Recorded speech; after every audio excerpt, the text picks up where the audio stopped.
सत्य को साक्षी करके और भगवान का स्मरण होता रहे, तो इसी जन्म में गृहस्थ होते हुए भी, सांसारिक कार्यों को करते हुए भी वो भगवान की प्रसन्नता को प्राप्त हो सकता है। भगवान ने तस्मात् सर्वदा सर्वकालेषु माम निस्मर युद्ध च, अर्जुन को कह रहे हैं मेरा स्मरण बना रहे, और युद्ध माने अपने कर्तव्य का पालन। तो जो आपको पद मिला है, जो आपको भारत सरकार की सेवा मिली है, उस सेवा में ईमानदारी से हम अपने जो कर्तव्य हैं उनका पालन कर रहे हैं, और कोई भय नहीं और कोई प्रलोभन नहीं।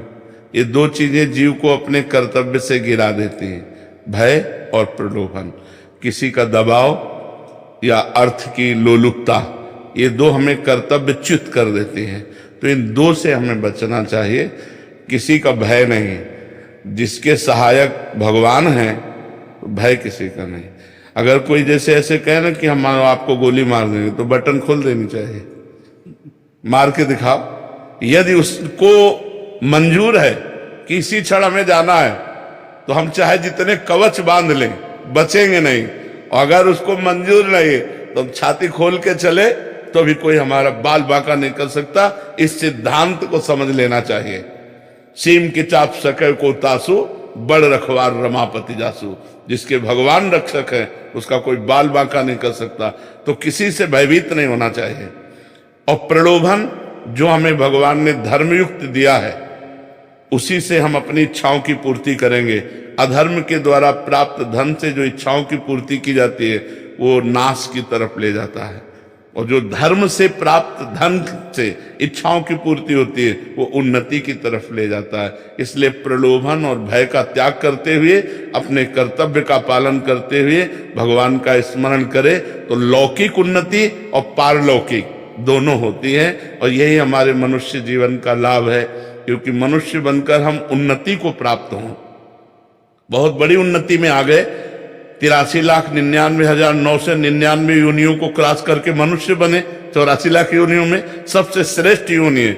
और उसमें भी हमें भगवान ने विवेकवान बनाया, हमें भगवान ने भारत सरकार की सेवा दी। तो अब हम ऐसे कर्म करें कि इससे नीचे न गिरे। इससे नीचे जीना अब आपके लिए नहीं हो सकता।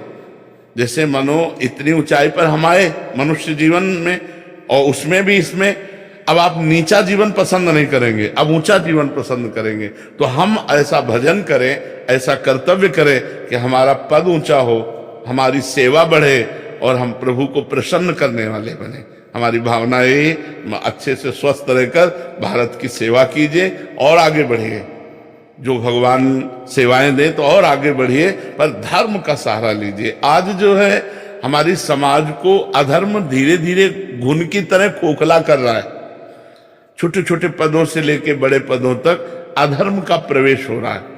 अधर्म झूठ बोलना, मदिरा पीना, पराई स्त्री से व्यभिचार करना, नाना प्रकार से धन आदि की इच्छाओं को रखना, ये अधर्म जब, तो फिर समाज सेवा नहीं बनती, फिर समाज शोषण होता है। अगर हम धर्म से चलें तो समाज प्रिय बनेंगे, और समाज में ही भगवान विराजमान है। सब रूप सिय राम में सब जग जानी, करो प्रणाम जो। हम इस समाज के रूप में भगवान ही विराजमान है।